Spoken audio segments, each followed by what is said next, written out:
जय श्री राम। आप सबका भारत की भाषा में बहुत बहुत स्वागत है। जैसे कि आपको पता होगा कि दिल्ली के इलेक्शंस कंप्लीट हो गए हैं और उसमें भाजपा 70 में से 48 सीट्स लेके जीत चुकी है और वो अब नई सरकार बनाएगी दिल्ली में 27 साल के बाद। आम आदमी पार्टी को 22 सीटें मिली हैं और कांग्रेस अपना खाता नहीं खोल पाई है। और ये भी आपको पता होगा पिछले 6 इलेक्शन में कांग्रेस अपना खाता नहीं खोल पाई है। हालांकि इस बार कांग्रेस के जो वोट शेयर है वो 2.1% बढ़ गया है। और एक बात बड़ी यहां पे जानने वाली है कि बीजेपी और आम आदमी पार्टी का जो वोट शेयर है वो भी केवल डिफरेंस 1.5% का है। आम आदमी पार्टी को मिले हैं 43.5% शेयर और बीजेपी को मिले हैं 45% शेयर। तो ये जीत का मार्जिन इतना ज्यादा नहीं है जितना कि सीट का मार्जिन हो गया है। आज हम आपको बात करेंगे कि आम आदमी पार्टी के हारने का रीजन क्या है। उनमें से दो रीजन ऐसे हैं जो मेरे हिसाब से मेन है और जो आपने कहीं पर भी किसी भी यूट्यूब चैनल पे या न्यूज में नहीं सुना होगा। वो हम बाद में बात करेंगे। उससे पहले हम जो उसके छोटे छोटे रीजंस हैं हम उसके बारे में बात करते हैं आपसे। उसमें कुछ रीजन ऐसे हैं जैसे कि बजट।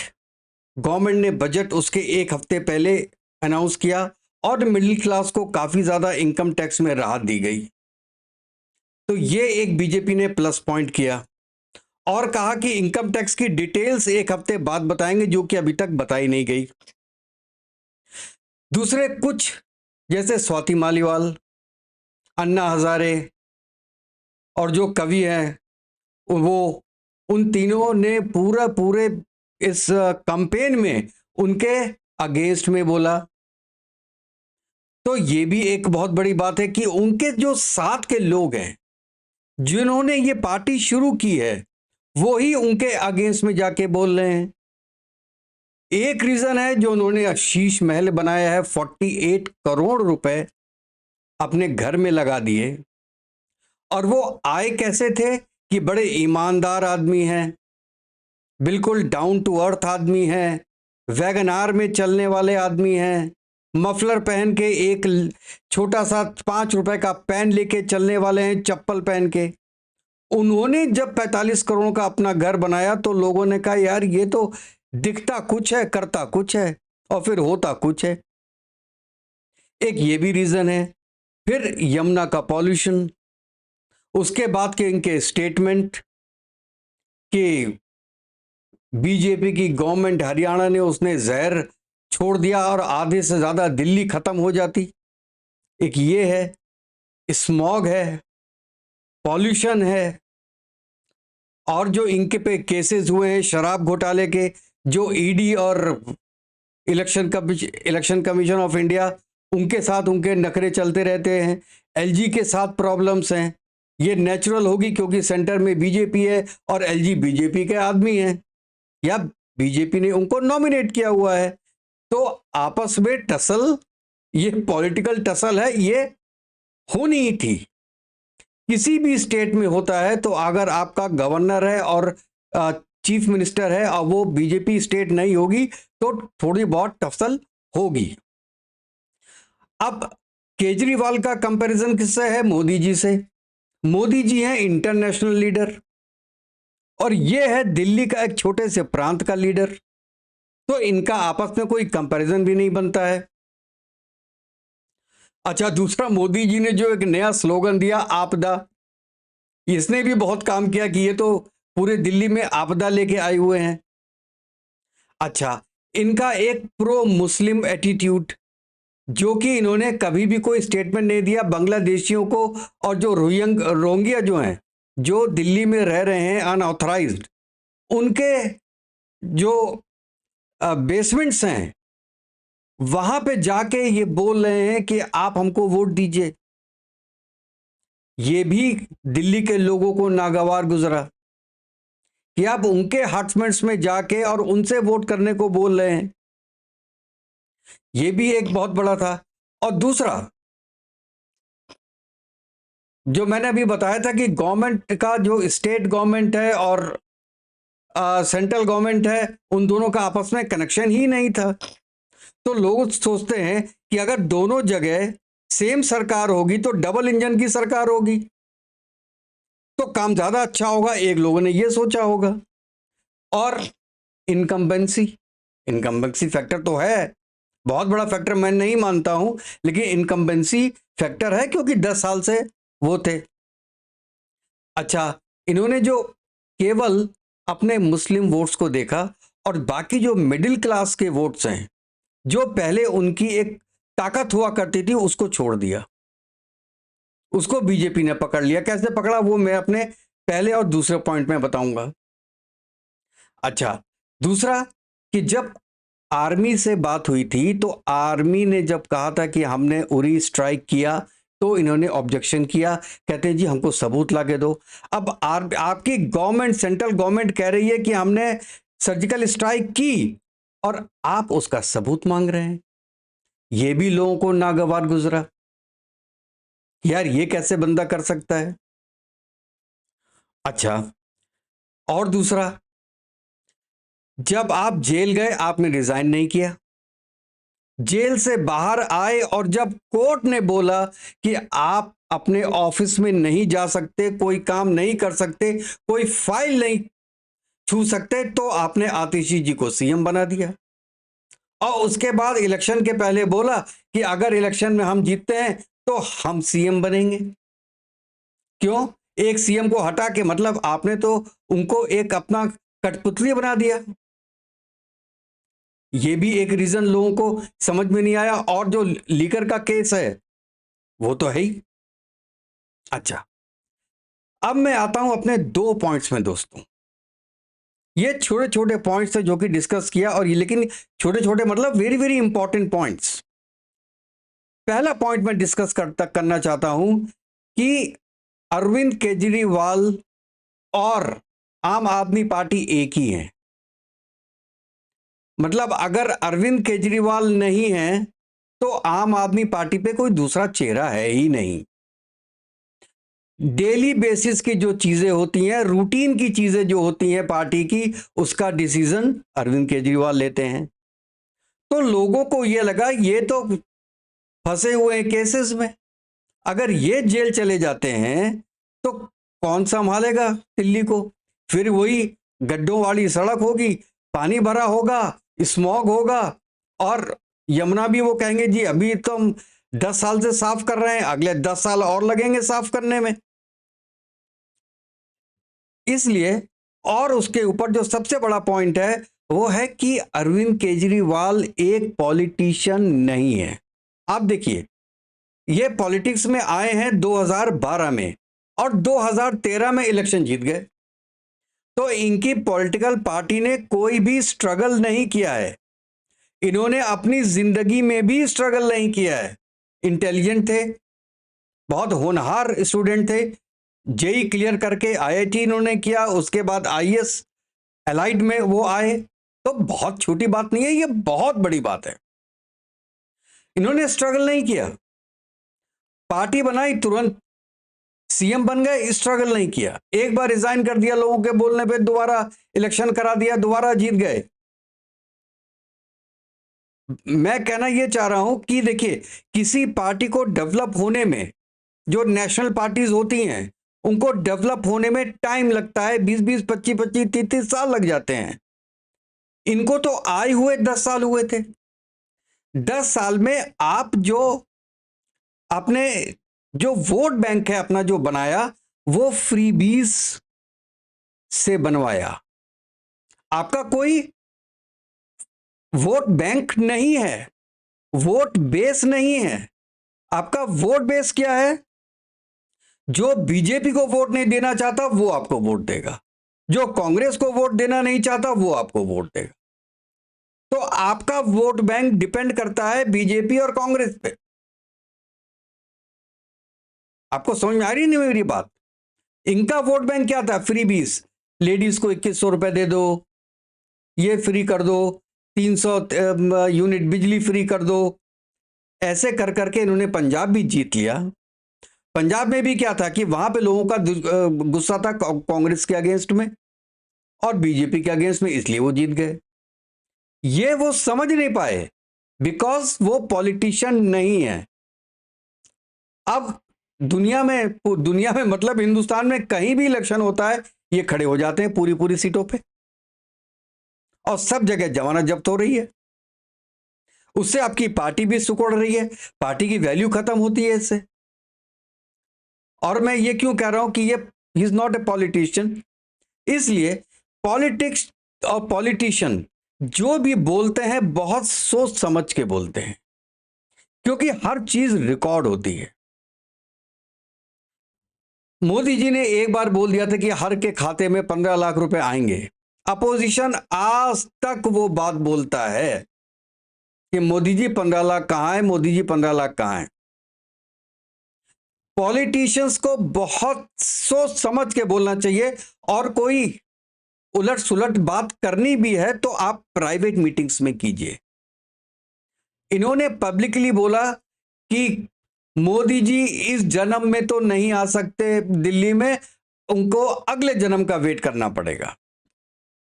अब हर न्यूज चैनल वाले यही दिखा रहे हैं। एक एग्जाम्पल ले रहा हूं मैं, जैसे अभी मैंने एग्जाम्पल लिया था आपका कि हरियाणा जहरीला पानी छोड़ रहा है दिल्ली में, जिससे 1/3 दिल्ली खत्म हो जाएगा। अब बताइए, लोग ये कहेंगे कि he is a normal man? क्या ये पॉसिबल है कि कहीं से जहर आ रहा है?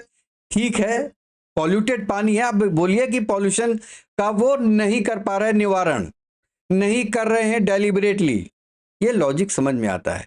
लेकिन अगर आप ये कहिए कि वो जानबूझ के जहरीला पानी भेज रहे हैं जिससे कि 1/3 दिल्ली खत्म हो जाए, तो ये कहना बेवकूफी है। तो इन्होंने बिना सोचे समझे स्टेटमेंट्स दिए, और उन स्टेटमेंट्स के कारण उनकी जो भद्द उड़ी है, जितनी बेइज्जती हुई है, क्योंकि लोग बार बार वही स्टेटमेंट्स को रिपीट कर करके सुना रहे हैं, तो इनको पॉलिटिशियन होने में टाइम लगेगा।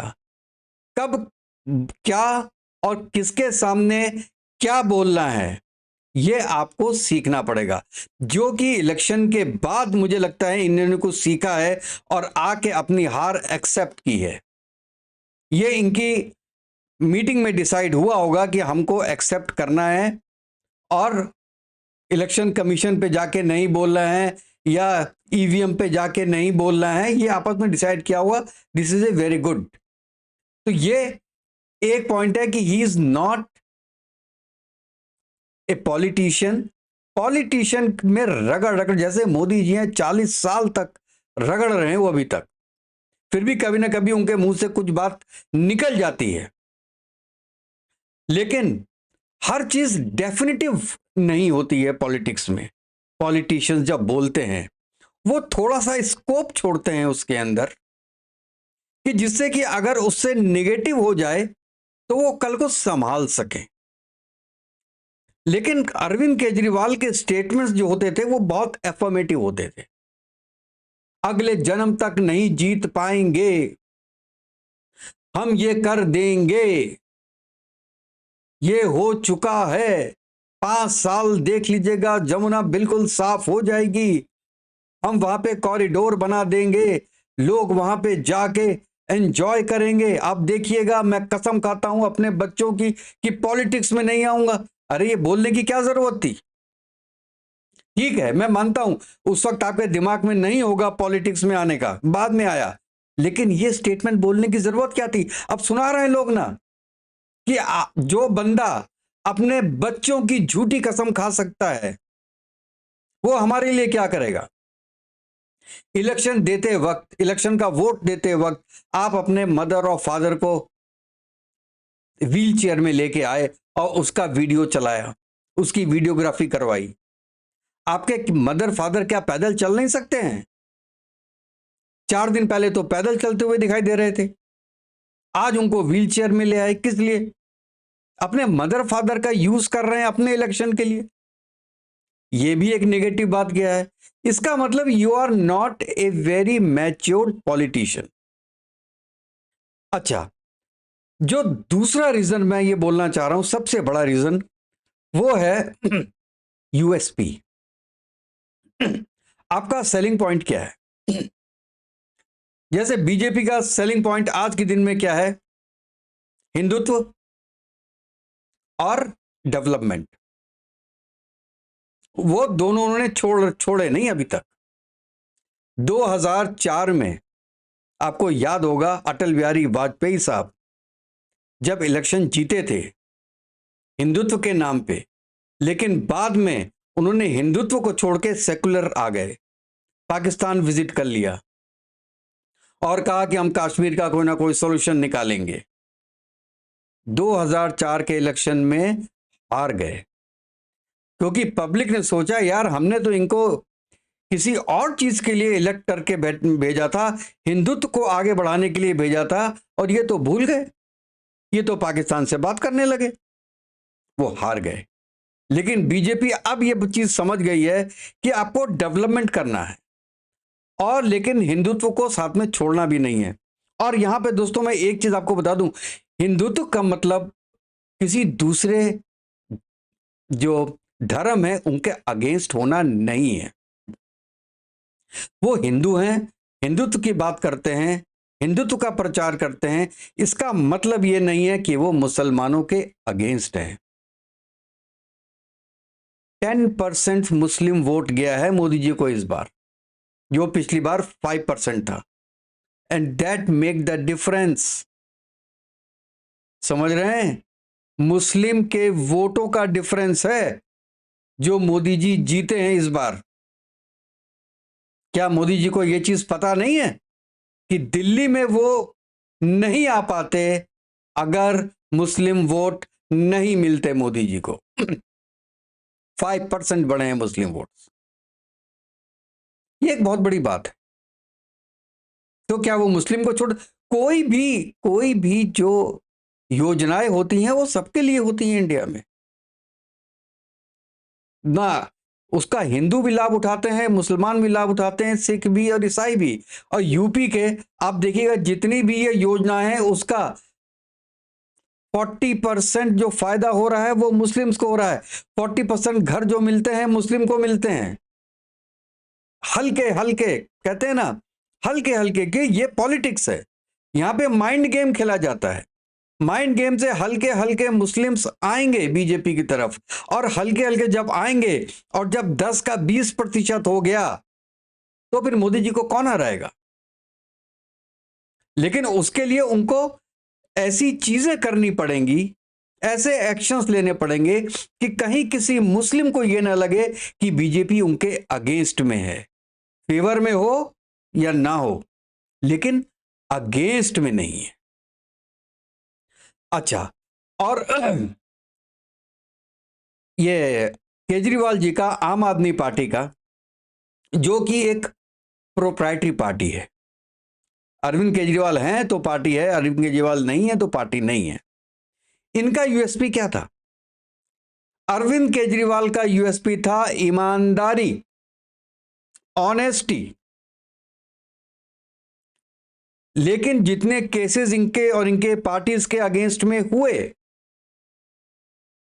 उससे ये क्लियर हुआ कि ये ऑनेस्ट नहीं है। और सब देखिए, जो मैं कह रहा हूं कि जो शराब घोटाला है, लीकर घोटाला है, उसमें कोई ये कह सकता है भाई बीजेपी ने करवा दिया? जिसको डिटेल नहीं पता है, हमको तो पूरी डिटेल पता है, और मैंने एक पूरा प्रोग्राम भी बनाया है इसके ऊपर, आप जाके देख सकते हैं पीछे। ये बिल्कुल फैक्ट है। और वहां से जो पैसा आया है वो पंजाब में लगा है। लेकिन दोस्तों, ये चीज हर पार्टी करती है। हर पार्टी ये चीज करती है, चाहे वो बीजेपी हो, चाहे कांग्रेस हो, कोई भी हो, उनको फंड्स तो चाहिए होते हैं। और फंड नहीं होगा तो इलेक्शंस नहीं हो पाएंगे, वो जीत नहीं पाएंगे। तो ये चीज तो उसके अंदर है। किसी का मर्डर तो नहीं किया था, ठीक है, घोटाला हुआ, सब कुछ हुआ, लेकिन किसी का मर्डर तो नहीं किया ना। लेकिन शीश महल बनवा के, और उसको बीजेपी ने इतना उठाया अब कह रहे हैं कि उसका म्यूजियम बना देंगे, देखने दिखाने के लिए लोगों को कि देखो ये है हिंदुस्तान का ईमानदार आदमी। और कोई जो दिल्ली में चीफ मिनिस्टर होगा बीजेपी का, वो उसमें रुकेगा नहीं। मतलब जड़ से खत्म करने का प्रोग्राम है आपको। इसीलिए मैं कहता हूं अरविंद केजरीवाल जी, आप पॉलिटिशियन नहीं हैं। आप जब आए थे एक छोटा सा पैन, मफलर और एक चौड़ी सी शर्ट पहन के, और वैगनार में चलते थे, ब्लू कलर की वैगनार आपकी बड़ी फेमस थी। हम सब आपको वोट इसलिए करते थे कि भाई ये क्या हम लोगों में से निकला है एक आदमी, इतना जीनियस है, आईआईटी का है और आईएएस का है, आईएएस निकला हुआ है। और ऐसा बंदा बिल्कुल देखिए सीधा साधा आदमी आ गया, उसकी वाइफ भी आईएएस है, ये कमाल करेगा क्योंकि ईमानदारी भरी पड़ी है उसके अंदर। लेकिन केवल शीश महल बनवा के आपने ये शो कर दिया कि आप ईमानदार नहीं हैं, और वो भी कोरोना काल में। आपने सोचा क्योंकि आपका वोट बेस तो है ही नहीं कुछ, फ्रीबीज देख के आपका बेस बन जाएगा। बीजेपी ने काउंटर कर दिया उसको, कांग्रेस ने भी काउंटर कर दिया। काउंटर किया कि नहीं किया? बीजेपी ने कहा कि जो जो आपके जितने भी आपने फ्रीबीज दिए हम उसको वैसे ही रखेंगे, उसके अलावा भी देंगे। हर त्योहार में 500 रुपए का सिलेंडर मिलेगा, 2100 रुपए जो हर लेडी को मिलेंगे वो हम 2500 कर देंगे। उनकी तो सेंट्रल में भी गवर्नमेंट है, वो तो कर सकते हैं। लोगों को ये विश्वास हुआ कि यार ये दोबारा ये कह तो रहे हैं कि ये दे देंगे, लेकिन एलजी नहीं माना तो क्या होगा? एलजी तो इनकी बात नहीं मानेगा। बीजेपी आई तो कम से कम सेंट्रल में बीजेपी है, वो इनको करना पड़ेगा। और आज की देश में जो विश्वास होता है लोगों का, वो होता है सेंट्रल पार्टीज पे, जो नेशनल पार्टीज होती हैं। अगर बीजेपी दिल्ली में इन्होंने वादा किया पूरा नहीं किया, इसका इफेक्ट जो अगले साल गुजरात में इलेक्शन होने वाले हैं उस पे आएगा, बिहार में जो इलेक्शन होने वाले हैं उसमें आएगा, असम में जो होने वाले हैं इलेक्शंस उसमें इसका इफेक्ट आएगा कि ये तो झूठ बोलते हैं। लेकिन आम आदमी पार्टी, अगर जो उन्होंने पंजाब में वादा किया था पैसे देने का, वो तो दिए नहीं उन्होंने। क्या कर लिया? अगली बार इलेक्शन होंगे फिर वही आ जाएंगे। क्यों? क्योंकि वहां की जनता कांग्रेस के भी अगेंस्ट है, बीजेपी के भी अगेंस्ट है। आपको वोट किसी के खिलाफत में मिलता है, आपका वोट बैंक केवल फ्रीबीज वाला है। आपको अपना वोट बैंक बनाना पड़ेगा, और एक दिन में 2 दिन की पार्टी में वोट बैंक नहीं बनता है, ये सालों साल लगते हैं बनाने में। इसलिए आपको स्लो एंड स्टेडी होके चलना पड़ेगा अगर आपको एक नेशनल लेवल पे जाना है या अपने को एक नेशनल पार्टी कहलवाना है। इस समय केवल 2 नेशनल पार्टी है दोस्तों, एक बीजेपी एक कांग्रेस, और कोई नेशनल पार्टी नहीं है। इसलिए अब देखिए जितनी भी जो रीजनल पार्टीज हैं वो 2 तरीके की होती हैं। उनमें या तो एक मालिक होता है, और जैसे ही वो मालिक गया पार्टी खत्म हो गई, जैसे एआईडीएमके, जयललिता की डेथ हुई पार्टी बिखर गई। या जो फैमिली वाला होते हैं, जैसे मुलायम सिंह यादव की डेथ हुई, उनका बेटा कर रहा है, उनके बाद उनका बेटा करेगा। ये फैमिली ओन्ड बिजनेस है, ये फैमिली ओन्ड पार्टी नहीं है, फैमिली ओन्ड बिजनेस है। वो अपने भले के लिए कुछ भी कर लेंगे, क्योंकि उनको पता है यूपी से बाहर समाजवादी पार्टी का कोई अस्तित्व है नहीं, बिहार में सीट मिलती नहीं, गुजरात में जाके लड़ नहीं सकते, मुंबई में जाके लड़ नहीं सकते, दिल्ली में आके लड़ नहीं सकते, पूरे पूरे हिंदुस्तान में केवल यूपी में लड़ेंगे, वहां पे कुछ भी करते रहो। क्या होगा? नहीं, क्या होगा? बहुत ज्यादा, अगली बार हार जाएंगे फिर आ जाएंगे। लेकिन जो नेशनल पार्टीज होती हैं उनके स्टेक्स होते हैं कि जो उन्होंने बोला वो उनको करना पड़ेगा, और वो चाहे बीजेपी हो चाहे वो कांग्रेस हो। कांग्रेस की अपनी सीमताएं हैं भी, बीजेपी की अपनी है, क्योंकि बीजेपी ने एक राह पकड़ी है और उसको पकड़ के चल रही है, छोड़ नहीं रही, हिंदुत्व की और डेवलपमेंट की। अगर केवल हिंदुत्व लेके आगे चलते तो एटलीस्ट मैं तो किसी को वोट नहीं देता, अगर देता तो कोई भी नहीं देता, क्योंकि डेवलपमेंट उससे ज्यादा जरूरी है। दुनिया में सबसे ज्यादा जरूरी आजकल क्या है? डेवलपमेंट, आईटी, इंफ्रास्ट्रक्चर, ये ज्यादा जरूरी चीजें हैं। तो अगर इसमें कुछ कमी होगी तो बीजेपी भी नहीं टिक पाएगी। लेकिन बीजेपी ने क्या किया कि इस राह पे तो चले, लेकिन साथ में हिंदुत्व को भी साथ में लेके चल। ये होता है एक परिपक्व पार्टी का एजेंडा। कांग्रेस का भी अपना एक एजेंडा है, वो सेक्युलर है, वो सेक्युलर की बात करता है, लेकिन उसमें भी कभी कभी क्या होता है कि वो अपीजमेंट की तरफ ज्यादा चले जाते हैं। तो अगर वो एक माइनॉरिटी के अपीजमेंट में चले जाते हैं तो क्या होता है कि मेजॉरिटी उनके अगेंस्ट होती जाती है। और यही हो रहा है कि दिल्ली में आज 6% वोट परसेंटेज आ गई है कांग्रेस की। 6-7% कुछ वोट होता है एक नेशनल पार्टी के लिए, और ये तो आपके सामने है। तो अगर स्ट्रेटजीज आपको चेंज करनी है तो आपको चेंज करनी पड़ेगी, लेकिन किसी नेशनल पार्टी के लिए अपनी स्ट्रेटजी चेंज करना, ड्रेस्टिक चेंज करना थोड़ा मुश्किल होता है, उसमें टाइम लगता है। अरविंद केजरीवाल साहब ने यह सोचा कि ये इंस्टेंट कॉफी है, ये 2 मिनट्स नूडल है, क्योंकि उनको सफलताएं बहुत जल्दी मिल गई थी।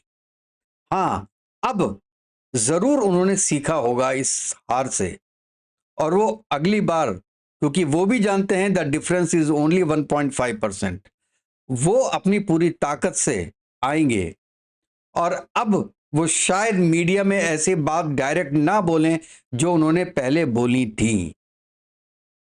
तो इस इलेक्शन में तो बीजेपी जीती है, नेक्स्ट में it is very very open कि क्या होगा, क्योंकि डिफरेंस वाज नॉट मच।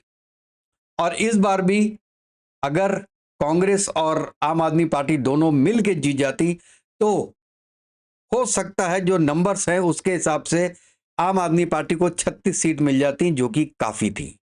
35 से ज्यादा, मतलब 36 सीट उनको मिल जाती, क्योंकि 14 सीट ऐसी थी जिसमें अगर कांग्रेस का वोट और आम आदमी का वोट मिला दिया जाए तो वो बीजेपी के वोट से उस जगह पे ज्यादा हो रहा था। तो अगर 100% कांग्रेस का वोट जो उस कैंडिडेट को मिला है, जो नंबर 3 या नंबर 4 पे है, वो अगर आम आदमी पार्टी को मिल जाता तो वहां से आम आदमी पार्टी का कैंडिडेट जीतता। तो अगर 14 सीट ऐसी होती तो भाई साहब 22 सीट है, 22 और 14 36 सीट हो जाती। ये मुश्किल है, क्योंकि 100% जो कांग्रेसी होगा वो इसको वोट नहीं देगा आम आदमी पार्टी को, कुछ उसमें बीजेपी को भी देंगे, वो बात अलग है। लेकिन थ्योरेटिकली देखा जाए तो कांग्रेस का बहुत बड़ा हाथ था हराने में आम आदमी पार्टी को। और अगली बार अगर दोनों मिल जाते हैं तो ये एक चैलेंज होगा बीजेपी के लिए दिल्ली जीतना। तो दोस्तों, ये जो 2 रीजंस जो मैंने बताए हैं, एक तो यूएसपी, ये उनकी यूएसपी ईमानदारी थी, अब वो ईमानदारी ना छोड़े। और दूसरा, पॉलिटिशियन ये और ज्यादा अच्छे पॉलिटिशियन बने, जनता को देखें, अपने को मत देखें, अपने घर से ज्यादा जनता की चिंता करें। और लोगों को ये पता भी चलना चाहिए कि आप कर रहे हैं, तब जरूर चांसेस हैं कि नेक्स्ट टाइम में आप आएंगे। तो दोनों पार्टीज के लिए मैं तो कहता हूं कि मेरी बेस्ट ऑफ लक है। बीजेपी के लिए जो इस बार जीती है, हम आशा करते हैं कि दिल्ली में बहुत अच्छा काम करेगी, और आम आदमी पार्टी जरूर अब और अच्छी तरीके से आगे काम करेगी। तो कल तक के लिए, नेक्स्ट वीडियो तक के लिए, जय हिंद, जय भारत, वंदे मातरम।